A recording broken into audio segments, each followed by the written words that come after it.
Il y a certaines œuvres qu'on aimerait oublier, juste pour avoir le plaisir de les découvrir à nouveau. Comme un rêve qu'on quitte à contre-cœur, en espérant qu'il reprenne là où on l'a laissé. Alors aujourd'hui, je vais vous raconter comment Nana a été l'une des plus grandes œuvres de son temps et a marqué une génération sans jamais lui dire adieu. Pour commencer, Nana est d'abord un manga écrit par Ai Yazawa et a été publié entre 2000 et 2009 dans le magazine Cookie. C'est l'histoire de deux jeunes femmes dont les destins vont se croiser et s'entremêler. Et il se trouve qu'elles ont le même prénom, Nana. Ce prénom, c'est d'ailleurs à peu près tout ce qu'elles ont en commun au début de l'histoire. D'un côté, on a Nana Komatsu, dite Hachi. Elle est impulsive, romantique, un peu naïve et maladivement en recherche d'amour. Oui, on est sur quelque chose d'obsessionnel à ce stade-là. De l'autre côté, on va suivre Nana Osaki, qui est charismatique, indépendante et chanteuse d'un groupe punk rock. Comment ne pas tomber amoureux finalement? Les deux finiront colocataires dans un vieil immeuble et partageront l'appartement 707. C'est d'ailleurs le moment de faire une petite parenthèse. Pour ceux qui l'ignoreraient, en japonais, Nana veut dire 7. Donc l'appartement 707, on n'est pas sur une référence bien cachée. Hein. Bon, et pour Hachi, ça veut dire 8. Donc là, c'est pareil. Hein. 7, 8, Nana, Hachi, ça va. Ça va, on peut suivre. Là où on s'amuse un peu plus, c'est que Nana se met à surnommer Hachi Hachiko. Et vous connaissez sûrement l'histoire du chien appelé Hachiko qui attendait son maître à la gare tous les jours quand il rentrait du travail. Son maître est malheureusement mort et Hachiko a continué à attendre son maître tous les jours jusqu'à sa propre mort. L'histoire est très connue, surtout au Japon. Hachiko a même sa propre statue à Shibuya et il y a aussi un film à voir si l'histoire vous intéresse. Bref, au-delà d'être drôle, on peut y retrouver quelque chose de bien plus profond. Dans la dynamique de la relation entre Hachi et Nana, le rapport à la fidélité, à l'attente et à l'amour sont des thèmes très présents. Et c'est certainement pas un choix fait au hasard. Et c'est d'ailleurs dans ce genre de choses que Nana sait se démarquer. Parce que Nana ne parle pas que d'amitié ou d'amour. Ça parle d'ambition, de rupture, de solitude, du rapport aux fans et du poids de la célébrité. Et c'est ce réalisme-là dans le propos, souvent un peu brutal, qui fait la grandeur de l'œuvre et qui nous rend aussi investis. Bon, maintenant qu'on a le contexte, c'est important de se rendre compte à quel point Nana à son apogée c'était un phénomène culturel au Japon. En 2005, le manga dépasse les 30 millions d'exemplaires vendus. Et à l'époque, pour un shoujo, c'est un record. Le tome 14 s'est même placé au-dessus de One Piece dans les ventes cette année-là.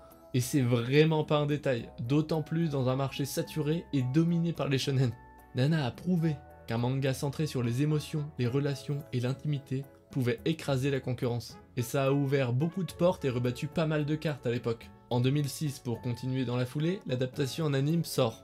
47 épisodes produits par Madhouse. Ils sont notamment connus pour avoir produit Death Note ou Hunter x Hunter. En parallèle de ça, il y a deux films live action qui sortent en 2005 et 2006. Les films reprennent l'histoire du manga sans aller plus loin que le fait l'anime. Et il n'y a pas que pour le manga et l'anime qu'il y a des chiffres impressionnants. Les OST vont aussi se vendre par centaines de milliers. Énormément de marques vont sortir des collections spéciales Nana, et il y a même eu des adaptations en jeux vidéo. Bon, elles ont l'air comme elles ont l'air, mais elles ont le mérite d'exister. Mais tout ça, ça montre vraiment à quel point Nana était partout. Mais maintenant, la question qu'on a envie de se poser, c'est pourquoi c'est aussi bien et pourquoi ça a autant marché.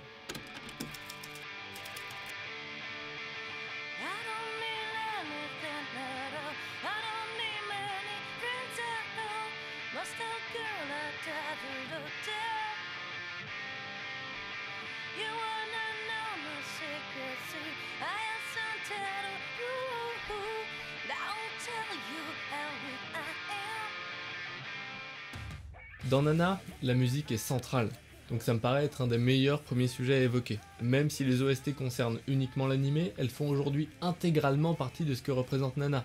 On peut plus penser à l'histoire sans entendre les musiques résonner dans nos têtes. Et c'est pas juste une bande son efficace, la musique est un prolongement direct des émotions des personnages.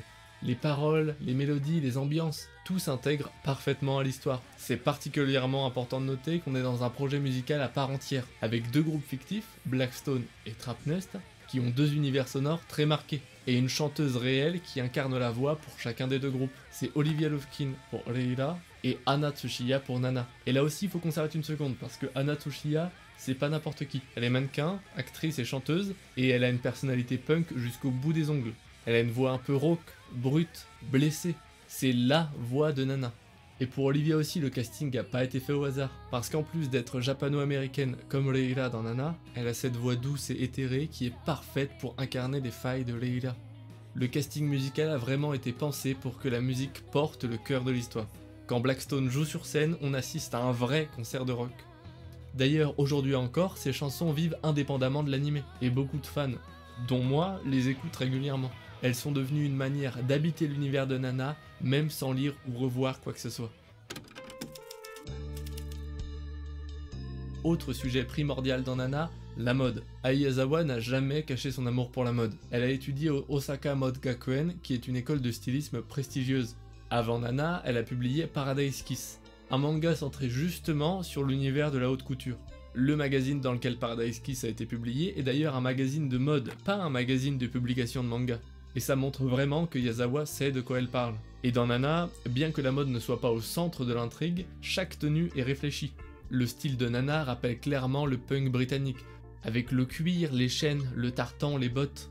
En contradiction, celui de Hachi est plus doux, féminin, un peu ingénu, bien plus ancré dans la mode japonaise. C'est important de noter qu'on retrouve beaucoup de pièces de Vivienne Westwood, notamment pour le style de Shin ou de Nana, le collier de Shin étant d'ailleurs sûrement une des pièces les plus iconiques. Et au-delà de donner un look très stylé au personnage, c'est un vrai outil de mise en scène. Les personnages changent de look quand ils évoluent émotionnellement. Et Yazawa accorde un soin obsessionnel aux détails. C'est aussi ce soin apporté à chaque boucle d'oreille et à chaque motif de tissu qui nous manque quand on pense à Nana. Cette manière unique qu'a Ai Yazawa de faire parler les vêtements comme s'ils gardaient en eux nos souvenirs. Maintenant, il est temps d'aborder peut-être le point le plus important. Le soin apporté à l'écriture des relations. C'est la manière dont chaque lien semble à la fois fragile, réel et profondément imparfait. Si on prend par exemple la relation entre Nana et Hachi, au-delà de leur cohabitation, c'est un lien presque fusionnel, marqué par l'admiration, la jalousie et un besoin viscéral d'être important l'une pour l'autre. Elles s'aiment mais se blessent quand même parfois, se soutiennent comme elles le peuvent mais parfois ne se comprennent pas. Les relations sont toutes traitées avec une lucidité rare et une vraie compréhension de leur dynamique. Si je prends un autre exemple avec Hachi, on peut aussi parler de sa relation avec Takumi, parce que c'est sans doute l'une des plus controversées. Takumi est un manipulateur, distant, parfois cruel, mais Yazawa ne le rend jamais caricatural. Parce qu'elle montre aussi ce que Hachi projette sur lui, ce qu'elle espère, ce qu'elle refuse de voir. C'est ce qui nous permet de comprendre les choix qu'elle fait, même s'ils nous font mal. Parce que ce que recherche Hachi à ce moment-là, c'est le besoin de stabilité. Et là encore, l'écriture évite le jugement. Elle dépeint les contradictions et laisse le lecteur face à sa propre morale. Rien n'est complètement noir ou blanc, et chaque choix est fondamentalement humain. J'aimerais prendre un dernier exemple avec Shin et Leila, où on est proche d'un amour interdit, qui tente d'exister malgré l'écart d'âge, de statut et de maturité. Et malgré la poésie des moments entre Shin et Leila, c'est des thèmes très graves qui sont abordés. On parle de prostitution et d'écart d'âge, mais encore une fois, la qualité de l'écriture permet de nous forger notre propre avis. Et même les personnages secondaires ont droit à des liens nuancés, jamais écrits par facilité. Junko notamment, souvent la voix de la raison et du pragmatisme. Elle incarne la lucidité que les autres ne peuvent pas avoir car elle n'est pas au centre de l'intrigue. Yazawa dépeint les relations sans jamais moraliser, en laissant la place à la contradiction, à l'ambiguïté et à l'erreur. C'est pour ça qu'on ne sort jamais vraiment indemne de Nana, parce que dans ces relations, on voit les nôtres, et on est renvoyé à notre propre fragilité. Malheureusement, si les relations dans Nana sont fragiles, la santé de son autrice l'est aussi. En juin 2009, Ai Yazawa est hospitalisée pour une maladie dont la nature exacte ne sera jamais officiellement précisée, mais qui est probablement liée à la fatigue due au travail, au manque de sommeil et à la position assise. Elle sortira quand même de l'hôpital quelques mois plus tard, mais annoncera qu'elle n'est pas en état de reprendre le travail. Et depuis, Nana est en pause. 21 tomes sont sortis, et le dernier chapitre a été publié en mai 2009, laissant l'intrigue en plein tournant dramatique. Ai Yazawa a parfois partagé des illustrations ou des petits textes, mais aucune annonce de reprise sérieuse n'a vu le jour. En 2013, elle a quand même déclaré dans une interview qu'elle allait mieux, mais qu'elle ne se sentait pas prête émotionnellement à replonger dans l'histoire. Aujourd'hui encore, les fans attendent. Certains relisent l'œuvre, d'autres imaginent des fins possibles, mais le silence demeure et fait maintenant partie de l'œuvre. Nana est un manga inachevé. Mais est-ce que ça le rend moins réussi ou moins important? Bien sûr que non. Et c'est peut-être justement parce qu'il n'est pas fini qu'il reste en nous. Nana parle d'âmes blessées qui cherchent un sens à ce qu'elles vivent. Ça parle de nous, de ce qu'on perd, de ce qu'on espère, de ce qu'on aime sans savoir comment le dire. Nana ne nous a pas quittés, c'est nous qui restons figés dans l'attente. Une attente douloureuse, mais pleine de tendresse. Comme si en refermant le livre, on refermait une porte sans jamais en tourner la clé. Et quelque part, on continue d'espérer qu'un jour, elle s'ouvrira de nouveau.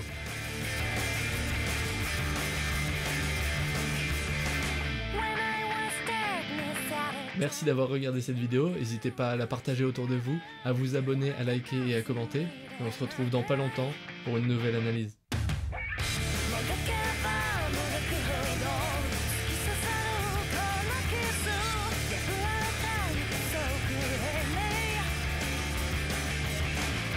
Nobody can say